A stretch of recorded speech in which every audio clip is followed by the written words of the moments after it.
India गठबंधन के सहयोगी दल लग रहा है कमलनाथ को झटका देकर ज्यादा ही सुखी हो रहे हैं। इसलिए मैं कह रहा हूं कि सहयोगी दलों की तरफ से फिर लग गया कमलनाथ को झटका।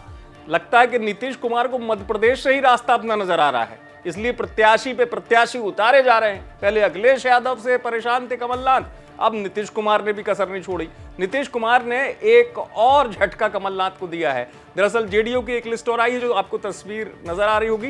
5 कैंडिडेट और मध्य प्रदेश के लिए घोषित किए गए हैं। इनमें सागर जिले की नरियावली से कैंडिडेट उतारा गया है, बालाघाट से भी उतारा गया है, साथ ही साथ नरसिंहपुर के गोटेगांव से, जबलपुर से, कटनी से ये 5 उम्मीदवार उतारे हैं। इससे पहले भी 5 उम्मीदवारों की लिस्ट जारी की गई थी जेडीयू की तरफ से, और एक लिस्ट और आ गई, और कहा जा रहा है रुकेगी नहीं लिस्ट, अभी और आएगी और नाम आएंगे। मैं इसलिए कह रहा हूं कमलनाथ के लिए झटका कि मध्य प्रदेश में या तो जेडीयू बहुत मजबूत होता, क्या उनकी संभावनाएं दिख रही होती, और इंडिया गठबंधन के अगर घटक दल हैं, सहयोगी दल हैं, तो क्या कांग्रेस का ही रास्ता रोकेंगे? क्योंकि अगर प्रत्याशी उतारे जा रहे हैं तो आप चुनौती कांग्रेस को ही दे रहे हैं। आम आदमी पार्टी पहले ही से दे चुकी है अपने कैंडिडेट, लगातार आ रहे हैं कैंडिडेट, और तो और कांग्रेस से जो छोड़ रहे हैं उनको आम आदमी पार्टी तुरंत टिकट दे देती है। उसके अलावा समाजवादी पार्टी से तो तकरार ऐसी हुई कि अखिलेश यादव ने लगातार कैंडिडेट उतारे थे। अब बची जेडीयू, अब जेडीयू की तरफ से ऑल लिस्ट आ गई और कहा जा रहा है कि और उम्मीदवार मैदान में उतरेंगे। तो ये चुनौती किसके लिए? अगर इंडिया गठबंधन के घटक दल है, सहयोगी दल है, तो ये चुनौती क्या कांग्रेस को नहीं दे रहे हैं, जिनका लक्ष्य हराना बीजेपी को है? और बीजेपी को हराने के लक्ष्य में ये उम्मीदवार जो प्रकट हो रहे हैं, ये उम्मीदवार किसको नुकसान पहुंचाएंगे?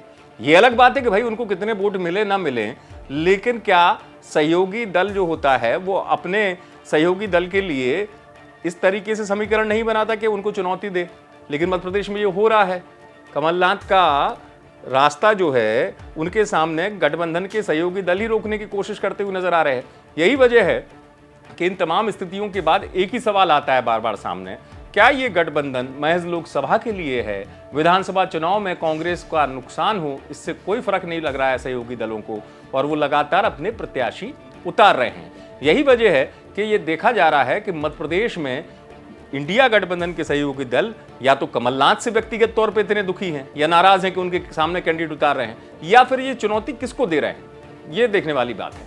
आप देखते रहें एमपी तक।